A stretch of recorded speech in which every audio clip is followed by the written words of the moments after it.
I will be doing my report on meningitis and public health. So number one, the public health problem.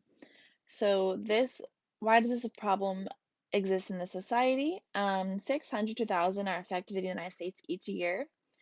This disease is caused by numerous different bacteria that can lead to meningitis.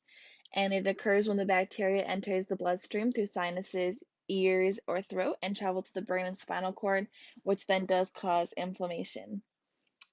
This disease most often occurs when people are in close proximation of each other, um, and in dry heat, dusty conditions, much like the belt of the sub-Saharan Africa. So the public health problem continued.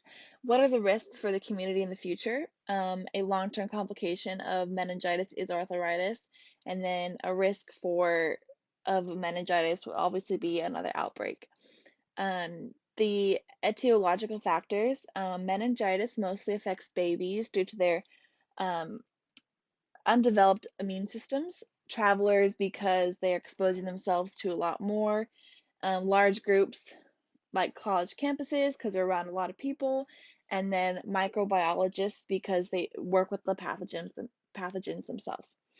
And obviously people with weaker immune systems, those who are immunocompromised, and it can be spread through close contact from mother to baby during birth, sharing respiratory throat secretions like spit or saliva as well.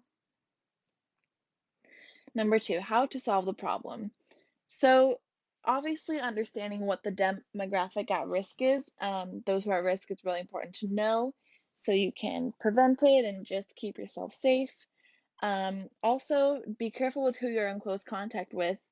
And during dry and dusty weather conditions, it would be good to stay indoors because that is when meningitis um, has flare ups. How to solve the problem continued. The cultural example I used is the sub-Saharan Africa. They found that there was an increase in campuses from time December to June due to the weather of dusty and dry conditions, and they implemented a mass vaccination campaign for the type that they were struggling with, which was the serogroup A. And then this eliminated all serogroup A epidemics. Um, in my historical example, at a few college campuses, including Princeton and UCSB, there was a type B meningitis outbreak.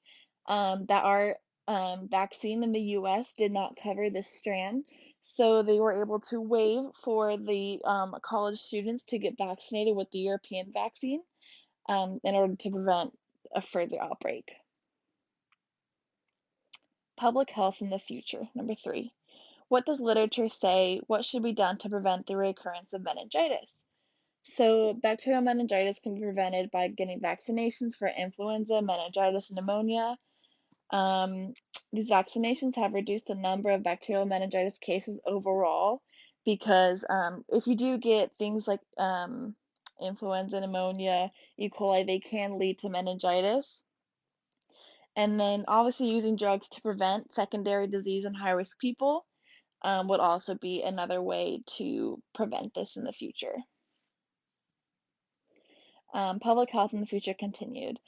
Um, in my opinion, it is shown through evidence and studies that the amount of people um, that contract meningitis decreases with the vaccination. So I think that is really important that people get their vaccines, and they should develop vaccinations for E. coli, L. monocytogenes, and BS agalactiae because that would also reduce the risk. And if people are just aware of the climate correlation with the outbreak, then they can better understand how to keep themselves safe when there is an outbreak because it does show that where there is a higher death concentrate, there are more cases. And here are my references.